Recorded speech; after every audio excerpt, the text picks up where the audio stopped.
what is happening here. यहाँ हिंदुत्व भी हम नहीं चलने देंगे. भारत माता की जय बोलने के लिए we are not going to. Hindutva भी हम नहीं चलने देंगे. भारत माता की जय बोलने के लिए we are not going to. Is happening here. यहाँ हिंदुत्व भी हम नहीं चलने देंगे. भारत माता की जय बोलने के लिए we are not going to. Hindutva भी हम नहीं चलने देंगे. भारत माता की जय बोलने के लिए we are not going to do that. जो वीडियो इस समय आपने अपनी मोबाइल स्क्रीन पर देखी, हमेशा से इल्तिजा मुफ्ती जो कि पीडीपी की है, कंट्रोवर्शियल स्टेटमेंट्स जो है वो देती हुई नजर आती है। और एक और कंट्रोवर्शियल स्टेटमेंट जो है वो आप लोगों ने सुनी, हिंदुत्व नहीं चलने देंगे। इस समय जम्मू कश्मीर राष्ट्रीय बजरंग दल के अध्यक्ष राकेश बजरंगी जी जो है वो हमारे साथ मौजूद हैं। राकेश जी, कैसे देखते हैं इन कंट्रोवर्शियल स्टेटमेंट्स को आप? देखिए, इल्तिजा मुफ्ती का पहले मैं कह चुका हूं कि दोनों माँ बेटी का जो है वो मानसिक संतुलन जो है वो ख़राब हो चुका है। इनको आगरा के अंदर ट्रीटमेंट लेना चाहिए। ये चीज़ें मैं पहले भी कह चुका हूं, लेकिन जिस प्रकार से वो स्टेटमेंट बार बार दे रही हैं, उससे मैं पहले भी कई वो स्टेटमेंट दे चुकी हैं, ट्वीट कर चुकी हैं, और अब एक नई कंट्रोवर्शियल स्टेटमेंट जो उन्होंने दी है कि हम हिंदुत्व नहीं चलने देंगे। 120 करोड़ हिंदुओं का देश है ये। हिंदू सनातनी यहाँ पर रहते हैं। किसी के अंदर इतनी हिम्मत नहीं है कि वो हिंदुत्व नहीं चलने दे सकता। यहाँ पर जो हमारी ये सबसे बड़ा हिंदुत्व का जो प्रमाण है वो मैं हूँ। मैं इल्तिजा मुफ्ती से कहता हूँ कि मैं सबसे बड़ा प्रमाण हूँ यहाँ पर, और मैं हिंदुत्व की बात करता हूँ। अगर रोक सकती है तो रोक के दिखाए। तो इससे अच्छा है कि ऐसी स्टेटमेंट देने वालों को जो हिंदुत्व के बारे में या सनातन के बारे में इस प्रकार की स्टेटमेंट दे, पहले सरकार को इसके ऊपर कड़ा संज्ञान जो है वो लेना चाहिए, और इनको बुक करके जो है वो जेल की सलाखों के पीछे पहुंचाने का काम जो है ऐसे लोगों को करना चाहिए। वो बार बार कहती हैं, कुछ वीडियो जो है जो हिमाचल और हरियाणा के सामने आ रही हैं, उनको लेकर जो है उसके विरोध में बार बार वो इस प्रकार की जो है वो कंट्रोवर्शियल स्टेटमेंट दे रही हैं। ये वीडियो बनाता कौन है? ये जानबूझकर ये वीडियो बनाई जाती हैं और उनको सोशल मीडिया पे जो है वो पेश किया जाता है।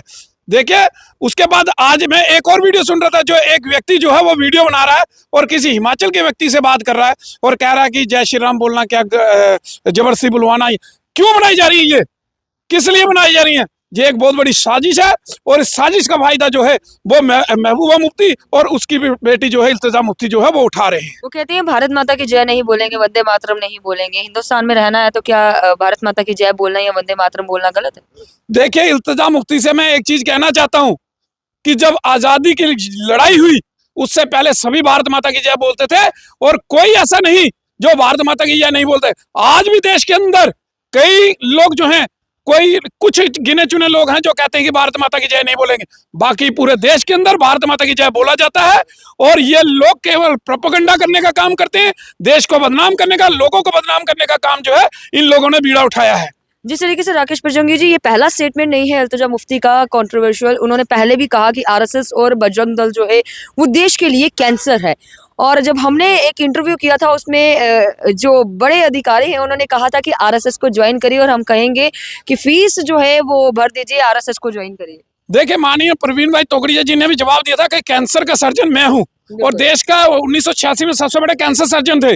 उन्होंने कहा कैंसर का इलाज तो मैं करता हूँ, मैं बताऊंगा किसको कैंसर है कि किसको नहीं है, क्योंकि डॉक्टर तो मैं हूँ। इल्तिजा मुफ्ती ना तो डॉक्टर है और ना ही वो किसी को बता सकती है वो कैंसर है।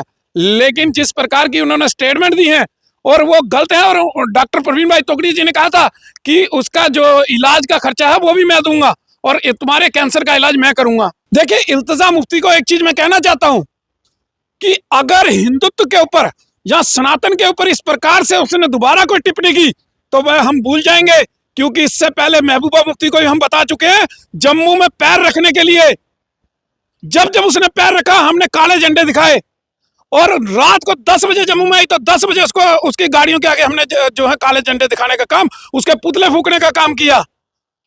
और तब वो सरकार को कोसती थी और एडमिनिस्ट्रेशन को कोसती थी कि एडमिनिस्ट्रेशन जो है इनको सपोर्ट करते हैं।